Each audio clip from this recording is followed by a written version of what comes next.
उत्तर प्रदेश में चर्चा में है दो नाम, दो दोस्त जो दो डिग्री दुश्मन बन चुके हैं। एक धनंजय सिंह और दूसरे अभय सिंह। एक अभी के विधायक, एक पुराने विधायक। चर्चा में है दोस्ती और दुश्मनी की कहानी। तो आज चर्चा में हम बताएंगे यही कहानी और खासकर अभय सिंह की बात। दरअसल इस वक्त उत्तर प्रदेश में आरोपों की झड़ी लग गई है।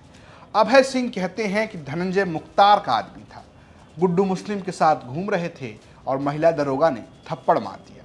तो धनंजय कहते हैं कि अभय मुख्तार बबलू श्रीवास्तव का आदमी था, नेपाल गया मिर्जा से मिलने, जान मैंने बचाई थी। तो कौन है ये अभय सिंह और कैसे तीन दोस्त दो दुश्मन में बदल गए? कहानी शुरू होती है 90 के दशक की। बात है 1991 से पहले की। तीन दोस्त जौनपुर के टीडी कॉलेज यानी कि तिलकधारी सिंह महाविद्यालय में पढ़ रहे थे और राजनीति भी कर रहे थे।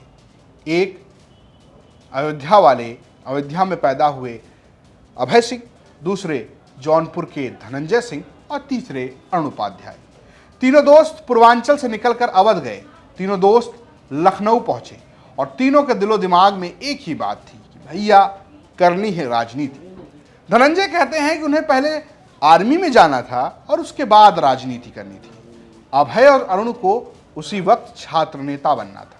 बकौल धनंजय, अरुण उपाध्याय जो हैं वो महासचिव बनना चाहते थे और उस वक्त अभय सिंह जो है वो भी चुनाव लड़ना चाहते थे।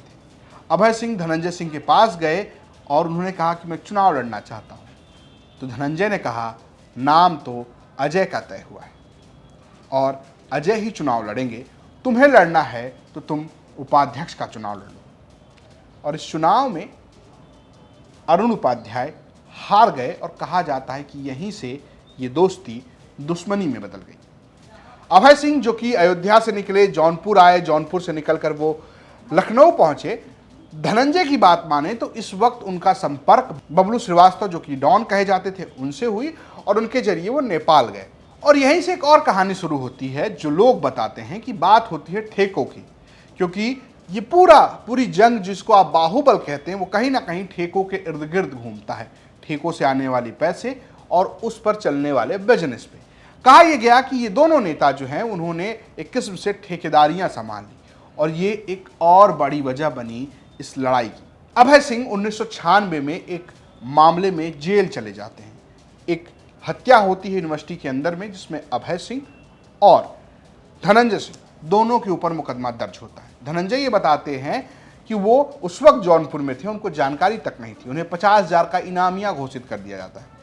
अभय सिंह तो जेल में चले जाते हैं लेकिन धनंजय सिंह फरार हो जाते हैं। इस फरारी के दौरान एक ऐसा मौका भी आता है जब पुलिस ये कहती है कि धनंजय सिंह का इनकाउंटर हो गया है। अखबारों में धनंजय सिंह को मरा घोषित कर दिया जाता है और तब धनंजय सिंह जिंदा प्रकट हो जाते हैं। उस वक्त अभय सिंह जो कि जेल में थे, कहा जाता है कि वहां से उनके नेटवर्क्स बड़े होते हैं। उस वक्त कई बड़े ऐसे बाहुबली जेल में थे जिनमें एक नाम मुख्तार का भी रह जाता है। धनंजय ये आरोप लगाते हैं कि अभय जो हैं वो मुख्तार के करीबी थे और यही आरोप अभय भी धनंजय पर लगाते हैं। जेल के रहते ही कहा जाता है कि जेल के अंदर ये लड़ाई और बढ़ी। जेल के अंदर पैसों को लेकर विवाद हुआ, चूंकि अभय जेल के अंदर थे और धनंजय जेल के बाहर थे।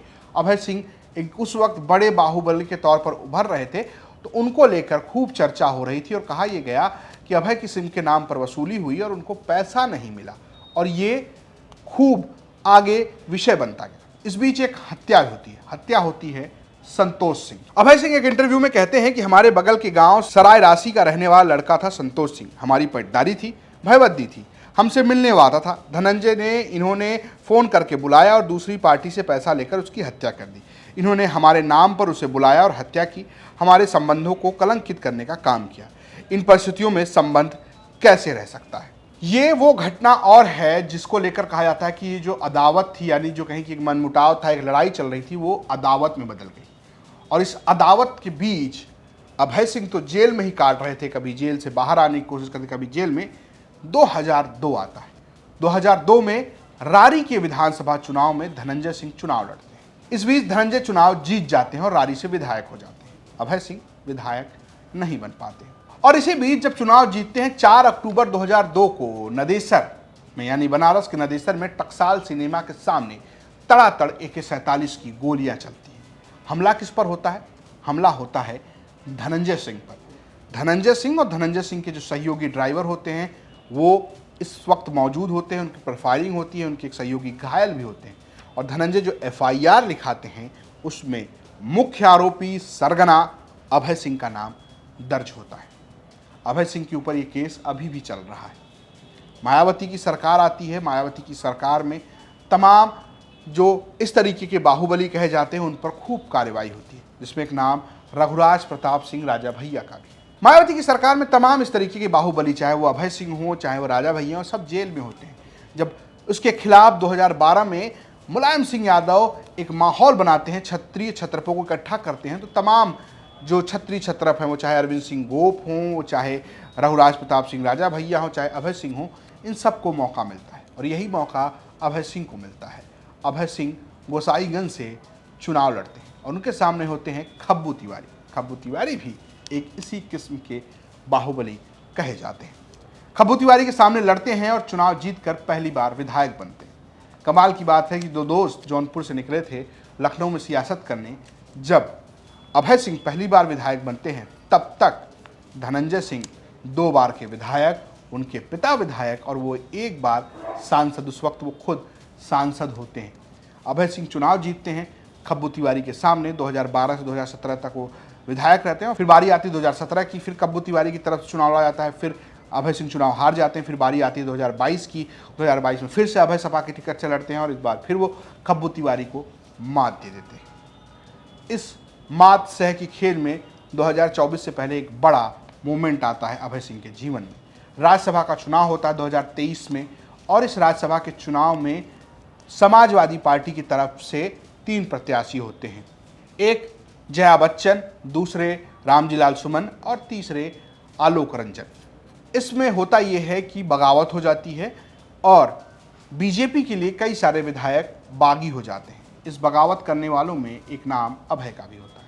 बाद में समाजवादी पार्टी इसी बगावत को मुद्दा बनाते हुए अभय सिंह को पार्टी से निकाल देती है। अभय सिंह अभी भी विधायक तो हैं, लेकिन समाजवादी पार्टी के नहीं, बल्कि उन्हें स्वतंत्र विधायक घोषित किया जा चुका है। अभय सिंह का एक और बहुत इस वीडियो वायरल होता है जिसमें वो ये कहते हैं कि मुलायम सिंह ने उनकी जान बचाई, वो कभी भी समाजवादी पार्टी को नहीं छोड़ेंगे। लेकिन अभय सिंह वो समाजवादी पार्टी छोड़कर इधर से उधर चले गए। अब वो बीजेपी के करीबी बताए जाते हैं। धनंजय सिंह आजकल कोडीन कफ सिरप की तस्करी को लेकर चर्चा में है, क्योंकि उनके करीबी आलोक सिंह को इस मामले में गिरफ्तार किया गया है। और धनंजय सिंह ये कहते हैं कि आलोक से मेरे संबंध है, लेकिन इस तस्करी से मेरा कोई लेना देना नहीं है। इन सब के बीच दोनों लगातार इंटरव्यूज़ में एक दूसरे के ऊपर कीचड़ उछाल रहे हैं या कहें आरोप प्रत्यारोप कर रहे हैं। धनंजय कहते हैं कि मैंने उठाकर पटक दिया था अभय को, 104 डिग्री का बुखार आया था, मैंने ही पैसे दे के इलाज करवाए थे। और अभय कहते हैं ये तो गुड्डू मुस्लिम का दोस्त था, महिला पुलिस ने तमाचे मार दिए थे, फिर कैसे कैसे आगे बढ़ा ये तो मैं ही जानता हूँ। ये वो कहानी है अभय सिंह की और उनके धनंजय सिंह से दोस्ती और दुश्मनी की। कैसी लगी स्टोरी हमें ज़रूर बताएं। देखते रहिए यूपी तक। नमस्कार।